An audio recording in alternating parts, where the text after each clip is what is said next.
Pernah tak anda terfikir tentang salah satu keajaiban paling hebat yang berlaku setiap hari di sekeliling kita? Hari ini, kita akan cuba rungkaikan satu misteri besar. Macam mana sebenarnya kita belajar bahasa? Proses ni memang ajaib kan? Kita nampak hari-hari. Dari bunyi gugu gaga, tiba-tiba boleh minta nak makan.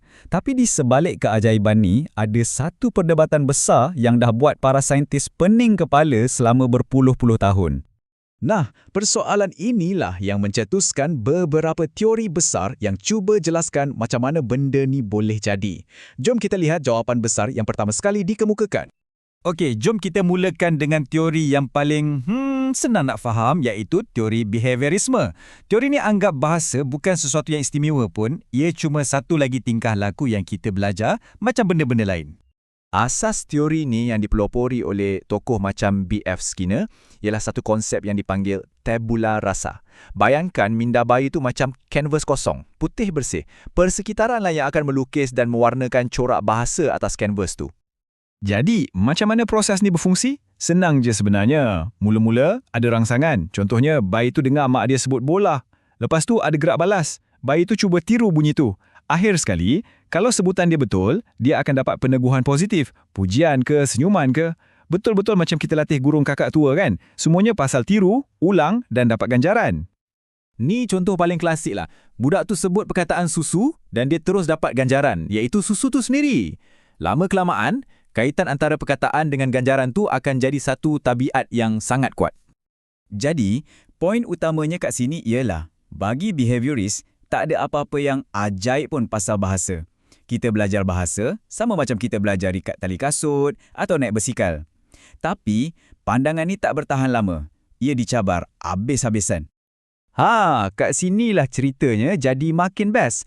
Muncul seorang ahli linguistik yang hebat. Nama dia Noam Chomsky, dan dia telah mencetuskan satu revolusi dalam cara kita berfikir tentang bahasa. Chomsky kata, takkanlah semudah tu.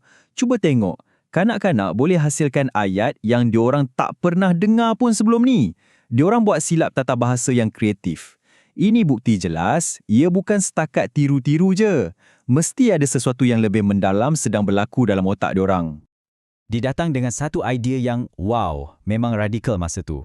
Kita tak dilahirkan sebagai kanvas kosong. Sebaliknya, kita dilahirkan dengan sejenis komputer yang dah siap diprogramkan khusus untuk belajar bahasa.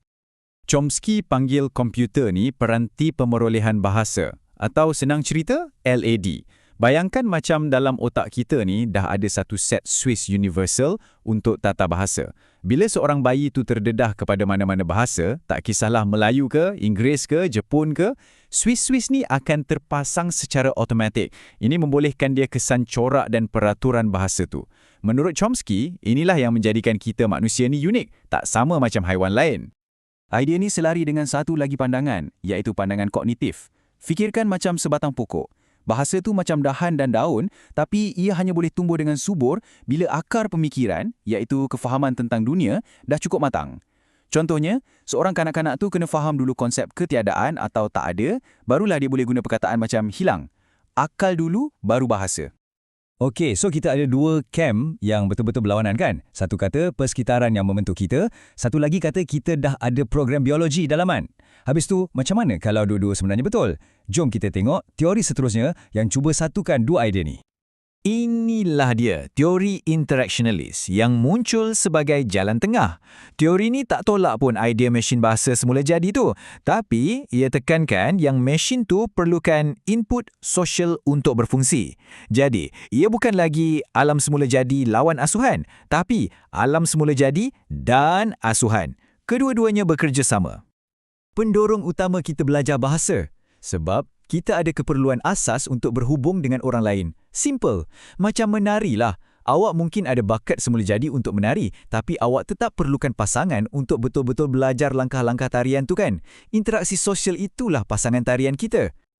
Konsep paling power kat sini, dari seorang pakar bernama Lev Vygotsky, ialah ZPD, Zon Perkembangan Proximal. Bunyi macam canggih kan? Tapi idea dia simple je.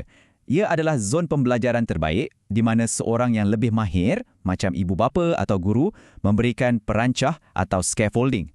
Ini macam sokongan sementara untuk bantu budak tu bina kemahiran dia sampailah satu masa nanti dia dah boleh buat sendiri. Baiklah, kita dah tengok macam-macam idea besar. Bahasa sebagai tabiat, bahasa sebagai program dalam otak dan bahasa sebagai alat sosial. Jadi, macam mana kita nak satukan semua ni? Mana satu yang betul sebenarnya? Jom kita tengok perbandingan ni sekejap. Behaviorism, dia fokus pada apa yang kita nampak dari luar. Tiru-tiru, dapat ganjaran. Mentalism pula, dia tengok ke dalam. Pasal program biologi kita. Pasal LED tu. Teori kognitif kaitkan bahasa dengan kematangan akal. Dan akhir sekali, interactionalism dan constructivism yang bagi kita idea ZPD tu menekankan macam mana kita bina bahasa melalui interaksi sosial. Lepas kita tengok semua ni, apa jawapannya? Sebenarnya kebanyakan penyelidik hari ini bersetuju yang ia adalah gabungan kesemua sekali. Tak ada satu teori pun yang boleh jelaskan keseluruhan cerita. Setiap satu teori ni bagi kita secebis kepingan untuk teka-teki yang besar dan indah ni. Jadi, saya nak tinggalkan anda semua dengan satu soalan untuk direnungkan. Bila anda tengok seorang kanak-kanak belajar bercakap, apa yang anda nampak? Adakah anda lebih nampak bukti satu program biologi yang sedang berjalan dalam otak dia ataupun anda nampak keajaiban asuhan dan interaksi? Fikir-fikirkanlah. Mungkin jawapan sebenar ada pada kedua-duanya sekali.